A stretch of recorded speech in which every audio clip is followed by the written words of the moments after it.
ब्रिजभूषण जी उर्फ पंडित जी आज उस जगह गए थे जहां जाने से हर इंसान डरता है, जहां के बारे में कहा जाता है कि वहां हर कोई मोह माया से छूट जाता है। ये जगह शमशान कहलाती है, इंसान की जर्नी ऑफ लाइफ की लास्ट डेस्टिनेशन। ब्रिजभूषण जी यानी पंडित जी वहां क्यों गए थे? भाई एक पड़ोसी की डेथ हुई थी, इसलिए अपना फर्ज निभाने गए थे। वैसे तो पड़ोसी काफी बुजुर्ग थे, अच्छी खासी जिंदगी और भले पूरे परिवार का सुख देख कर गए थे, लेकिन मृत्यु कितनी भी बड़ी उम्र में हो, अपनों को कौन जाने देना चाहता है। उनकी फैमिली के बच्चे बड़े सब रो रहे थे। पंडित जी ने भगवान श्री कृष्ण से उन्हें समझ और शक्ति देने की प्रार्थना की। घर लौटते हुए पंडित जी को एक बात याद आ गई। बात तब की थी जब पूरे देश को कोरोना की सेकेंड वेव ने अपनी चपेट में ले रखा था। हर तरफ मौत का तांडव चल रहा था। शायद ही कोई ऐसी फैमिली बची थी जिसने कोई अपना न खोया हो। पंडित जी के भी कई रिलेटिव्स, नेबर्स और जानने वाले इस बीमारी के कारण चल बसे थे।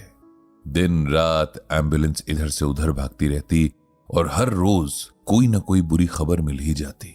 उन दिनों तो पंडित जी का इनबॉक्स जैसे दर्द भरी कहानियों से भर गया था। लोग सलाह मांगते कि कैसे अपना दुख कम करें। कोई पूछता कि इस भयानक टाइम में कैसे खुद को डिप्रेशन में जाने से रोकें। कोई तो यहां तक पूछ लेता कि ये वक्त कब बीतेगा। जितना हो पाता पंडित जी उतना लोगों को समझाने, उनका दुख बांटने की कोशिश करते। उन्हें गीता ज्ञान के जरिए लाइफ और डेथ की सच्चाई समझाते। लेकिन सच तो यही था कि इतने दुख के माहौल में वो खुद भी बेचैन होने लगे थे। इन्हीं मेल्स के बीच एक ऐसा मेल था जिसने पंडित जी की आंखों में भी आंसू भर दिए थे। लिखने वाले को समझाने से पहले उन्हें खुद को समझाना पड़ा था। खुद गीता पढ़नी पड़ी थी। आखिर थे तो वो भी इंसान ही। चाहे कितना भी समझा लें, भावनाओं के आगे ज्ञान कभी कभार छोटा पड़ ही जाता है। ये मेल एक लड़के का था जिसने कोविड की वजह से अपनी मां खो दी थी, मां जो उसके लिए सब कुछ थी। ये मेल कुछ इस तरह था। पंडित जी, आज मैं जितना डिप्रेस्ड हूं शायद पहले कभी नहीं हुआ। इस दुख को एक्सप्रेस करने के लिए मेरे पास शब्द तक नहीं है, और अगर होते भी तब भी कोई सुनने वाला नहीं है। मेरी लाइफ में एक ऐसी इंसान थी जो बिना बोले ही मेरा मूड समझ जाती थी। मेरी आवाज में अगर जरा सी उदासी होती तो वो एक बार में ही पकड़ लेती थी। वो मेरी मां थी, उसकी वजह से ही मैं था। अब वो नहीं है तो लगता है मेरा होना भी बेकार है। पंडित जी, मेरा नाम विपिन है, मैं 25 साल का हूं। मैं एक होटल में काम करता हूं। मेरी फैमिली में बस मैं और मेरी मां ही थे। वैसे देखा जाए तो मेरी काफी बड़ी फैमिली है, जिसमें मेरे पापा, दादी, चाचा, चाची और उनके बच्चे भी हैं। लेकिन ये फैमिली बस नाम के लिए है, क्योंकि इन्हें पिछले कई साल से मुझसे और मेरी मां से कोई मतलब नहीं रहा। उसके पीछे भी एक लंबी कहानी है। दरअसल मेरी मां बड़े गरीब घर से थी। उनके पिता ने छोटी एज में ही मेरे फादर से उनकी शादी करवा दी। मेरे पापा का डेयरी बिजनेस था, और सही मायने में देखा जाए तो उन्हें वहां काम करने के लिए एक दिन रात के नौकर की जरूरत थी, जो सैलरी भी ना लेता और बिना कंप्लेंट के काम भी कर लेता। मेरी मां की शक्ल में उन्हें वो नौकरानी मिल गई थी। मेरे पापा का नेचर बहुत खराब था, और खराब नेचर वाले कभी भी बिजनेस में अच्छा नहीं कर सकते। बिजनेस भी डूबने लगा था। शराब तो पहले से ही पीते थे, अब दिन रात शराब में ही डूबे रहते। नशे में मेरी मां को बहुत मारते। वो बेचारी दिन रात काम भी करती और मार भी खाती। सब कुछ चुप रहकर सहती, क्योंकि उसे मेरी फिक्र रहती। मैं तब इतना बड़ा हो गया था कि आसपास क्या हो रहा है ये मुझे समझ आने लगा था। मैं अपनी मां के लिए बहुत बुरा फील करता। कभी कभी मेरा मन करता कि मैं अपने फादर को पीट दूं, लेकिन मेरी मां मुझे हमेशा समझाती कि चाहे जैसे भी हैं वो मेरे फादर हैं, मुझे उनकी रिस्पेक्ट करनी चाहिए। पर सच ये है कि मैं कभी अपने फादर की ना तो रिस्पेक्ट कर पाया, ना उनसे प्यार कर पाया। पापा की नशे की लत बढ़ने के साथ ही उनका मां के साथ बिहेवियर भी खराब होता जा रहा था। हालात यहां तक खराब हो गए थे कि मां को वहां से निकलना पड़ा, क्योंकि अब वहां उसकी जान को खतरा हो गया था। नाना जी के घर के हालात पहले ही बहुत खराब थे। फिर उनकी डेथ के बाद तो मां और मुझे वहां कोई पूछने वाला भी नहीं था। अब हम दोनों के आगे रोटी और छत की समस्या आ गई थी। मां ने अपनी जो कुछ थोड़ी बहुत ज्वेलरी थी वो बेची और एक किराए के कमरे और सिलाई मशीन का इंतजाम किया। मुझे जितना याद है उसमें बस मेरी स्ट्रगल करती माँ है। छोटी छोटी चीजों के लिए दिन रात मेहनत करती माँ है।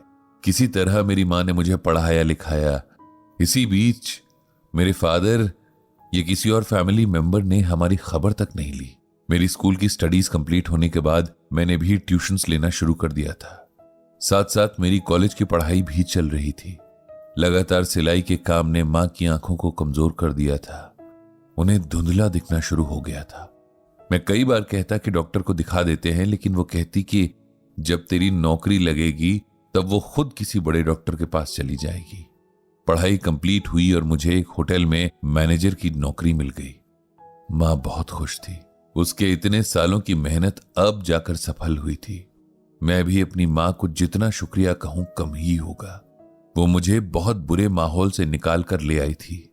उसने अपनी हर खुशी, अपने हर सुख को किनारे रखकर हमेशा मेरे लिए सोचा और मुझे इस काबिल बना दिया कि मैं इस सोसाइटी में सर्वाइव कर सकूं। अब सब ठीक होने वाला था। मेरी माँ के आराम करने के दिन आए थे। उनकी स्ट्रगल्स का इनाम उन्हें मिलने का टाइम आया था, पर उसकी किस्मत में तो कुछ और ही लिखा था। पता नहीं कैसे उसे कोविड हो गया और एक हफ्ते के अंदर ही वो कोविड से लड़ाई हार गई।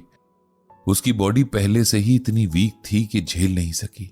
मैंने अपनी 2-3 महीने की सैलरी से पैसे बचाकर माँ की आंखों के ट्रीटमेंट के लिए सब अरेंजमेंट कर लिया था, लेकिन अब माँ ही नहीं रही। आखिरी बार उसे देख तक नहीं पाया। मुझे लगता है कि माँ के बिना मैं जी नहीं पाऊंगा। मुझे यह सब बेकार लगता है। पंडित जी को इस कहानी ने दुखी कर दिया।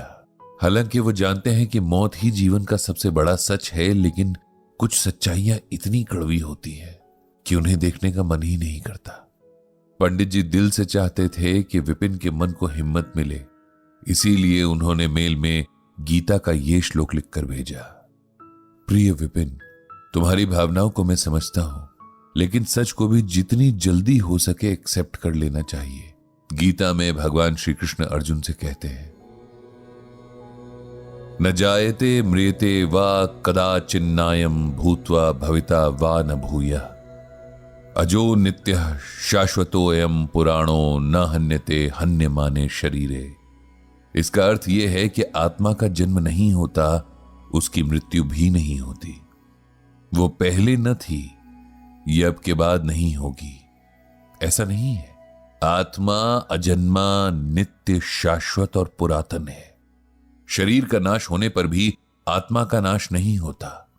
हे अर्जुन, आत्मा को शस्त्र काट नहीं सकते, अग्नि जला नहीं सकती, पानी भिगो नहीं सकता और हवा सुखा नहीं सकती। आत्मा सब जगह मौजूद है और कभी ना खत्म होने वाली है। तुम्हारी मां के शरीर को चलाने वाली आत्मा अब अपने दूसरे सफर पर चली गई है। ऐसा हर आत्मा के साथ होना तय है, इसीलिए तुम उनका शोक मत करो। उस आत्मा को कष्ट उठाने थे सो उसने उठाए। अब हम परमात्मा से प्रार्थना कर सकते हैं कि उनके इस जन्म के अच्छे कर्मों का फल उन्हें अगले जन्म में दे और उन्हें कष्ट ना हो। तुम्हें उस आत्मा को सम्मान देते हुए उसके लिए प्रार्थना करनी चाहिए। अगर तुम अपनी मां की मौत का शोक मनाते हुए अपनी जिंदगी सही से नहीं जियोगे तो तुम अपनी मां के संघर्षों की डिसरिस्पेक्ट करोगे। वो सारी जिंदगी तुम्हें खुश रखने के लिए जीती रही और अब तुम दुखी होकर उनके सारे एफर्ट्स को बेकार कर रहे हो। गीता पढ़ो, इसमें भगवान श्री कृष्ण ने जीवन और मृत्यु के बारे में हमें बहुत कुछ समझाया है। उसे समझो। मैं भगवान श्री कृष्ण से प्रार्थना करूंगा कि तुम्हें शक्ति और शांति मिले।